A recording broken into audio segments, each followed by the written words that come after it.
چشو چل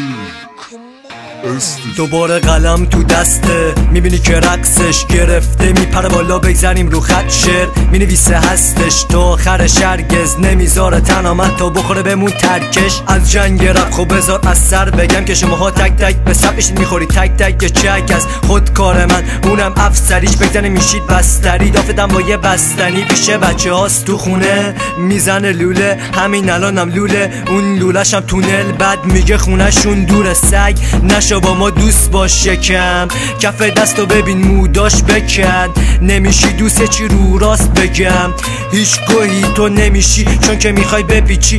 تنها بری بشی مطرح بگی بودی اول توش بودی تکبر همه خالتوره نو توی تنها رهبر ولی میبینی نسق میشینی اون وسط مایتیله هم که اصلا نمیزنه بهت یه سر بعد میری میگی دیدی این زیقی میقی کار داده بمیر بمیشام الان دفتر بعدیش تا شده رفته تو کشو واسه یه فشو دن اسمش رو استیج بگیرستش بازم میگم از آغازم که من میرم بالا جفباها روی گازم ولی وقتی من اون گوشه نشستم توی فازم میای بهم میگی که گفتم من آسم آره گفتم که چی من گفتم بازم میگم گفتم که چی من گفتم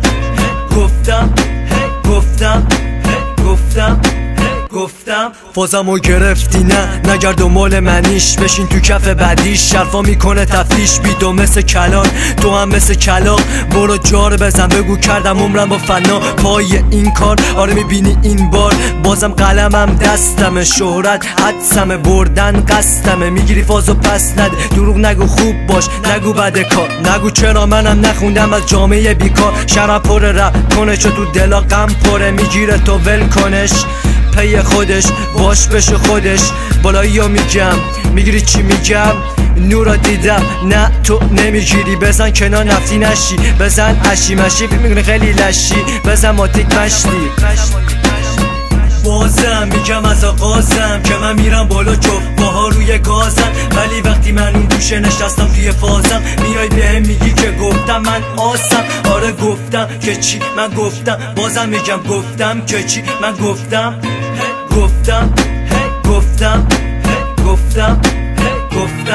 رستینم گفتم شوخی نه یا جفتم گفتن از قدیم هرکی لولو دید خوف کرد خودتو حتی بکی دیگه حرف پایستر اصاب آرومه بی دلیل وارونه دیگه نمی کنمش میدوزمش میبرمش میکشمش پزمش هرچی افتاد تو حوزه کی بود من کله گنده بی خیال من که پر شدم سمت دود هی میکشم و میگم بچه خوب بود کام قبلی همیشه تو مود سعی میکنیم باشیم پس بدرود اگه یکی نبود بامراد چاپات میرو دام داشت میشی بازداشت به جرم فضا این چیز هم یه روز میشه جای قضا